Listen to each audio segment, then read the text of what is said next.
भारत की सभ्यता सिर्फ राजाओं और युद्धों से नहीं बनी। भारत की आत्मा उन लोगों से बनी है जिन्होंने बिना तलवार उठाए राज्यों को खड़ा किया और बिना सिंहासन पर बैठे इतिहास को दिशा दी। ऐसा ही एक समाज है, मारवाड़ी समाज।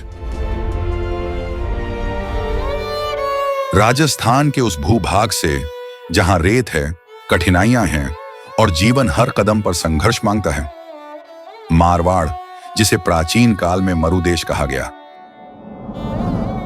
रेगिस्तान की भूमि, जहां साधन कम थे पर साहस अपार था। जोधपुर, नागौर, पाली, बाड़मेर, जालोर, इन क्षेत्रों से एक ऐसा समाज निकला जिसने अभाव को अवसर में बदला। राजपूत शासकों के काल में जब राज्यों को युद्धों के लिए संसाधन चाहिए थे, जब राजकोष को साहसिक निर्णयों की जरूरत थी, तब मारवाड़ी व्यापारी सिर्फ लेन देन करने वाले नहीं थे, वे राजाओं के आर्थिक स्तंभ थे।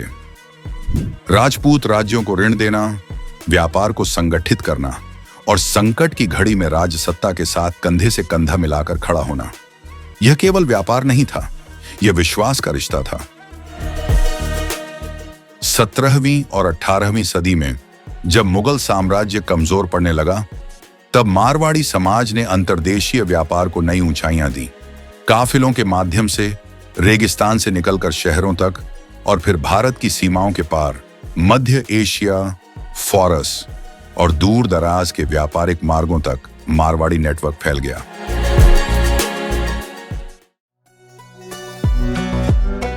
मुगल काल हो या ब्रिटिश शासन, मारवाड़ी व्यापारी भारत के सबसे बड़े बैंकरों और वित्त पोषकों में गिने गए।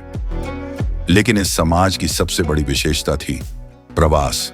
रेगिस्तान की कठिनाइयां, राजनीतिक अस्थिरता और अवसरों की खोज। 18वीं सदी में राजपूत युद्धों और मुगल पतन के कारण कई मारवाड़ी परिवार अपने मूल स्थानों से बाहर निकले और 19वीं सदी में ब्रिटिश काल के दौरान यह प्रवास एक नए अध्याय में बदला। कोलकाता, बंबई, मद्रास। 1857 के बाद और प्रथम विश्व युद्ध तक कोलकाता में मारवाड़ी समाज ने पाट, कपास और अन्य उद्योगों में अपनी निर्णायक भूमिका स्थापित की। फिर पूर्वी भारत, असम, बिहार, यहां भी इस समाज ने अपने पांव जमाए और फिर पूरे भारत में यह समाज न केवल फैला बल्कि उद्योग, व्यवसाय स्थापित कर गौरवशाली स्थान प्राप्त किया। आज मारवाड़ी समाज सिर्फ भारत तक सीमित नहीं बल्कि दुनिया के हर बड़े छोटे देशों में अपनी पहचान बना चुका है। समय के साथ मारवाड़ी शब्द सिर्फ मारवाड़ क्षेत्र की पहचान नहीं रहा, यह एक पहचान बन गया राजस्थान के वैश्य समुदायों की। अग्रवाल, माहेश्वरी, ओसवाल, खंडेलवाल और कुछ ब्राह्मण। हिंदू और जैन परंपराओं से जुड़े ये 5 प्रमुख समुदाय आज भी मारवाड़ी समाज की मजबूत नींव हैं। मारवाड़ी समाज ने देश को सिर्फ व्यापारी या उद्योगपति नहीं दिए, बल्कि इसने प्रशासन, प्रोफेशन, चिकित्सा, शिक्षा, न्याय, विज्ञान, मीडिया, फिल्म और मनोरंजन, राजनीति, कॉरपोरेट, सामाजिक सेवा, सेना, खेल आदि समेत अनेक क्षेत्रों से देश को अनेक सपूत दिए, जिन्होंने दुनिया के नक्शे पर भारत को महत्वपूर्ण स्थान दिलाया, जिनकी मेहनत से कारखाने चले, रोजगार बढ़ा और भारत आर्थिक रूप से सशक्त हुआ। इस समाज ने सिर्फ धन नहीं कमाया, रोजगार दिया, परोपकारी कार्य किए और विश्वास भी अर्जित किया। लेकिन ठहरिए, हम केवल अपने समाज पर गर्व ना करें, हमारे समाज का एक दूसरा पक्ष और है। पिछले 25 से 30 सालों में जैसे जैसे हमारा समाज संपन्न होता गया, दिखावे और चकाचौंध के कारण आज हमारा समाज कहीं ना कहीं अन्य समाजों की आंखों में चुभने लगा है। जिस समाज ने विश्वास अर्जित किया था, उसकी दीवारें चटकने लगी। आज की नई पीढ़ी में इतना खुलापन आ गया है कि जिसकी कल्पना कभी नहीं की गई थी। अपनी मातृभाषा, अपनी परंपराएं, अपने संस्कार धीरे धीरे भुलाए जा रहे हैं।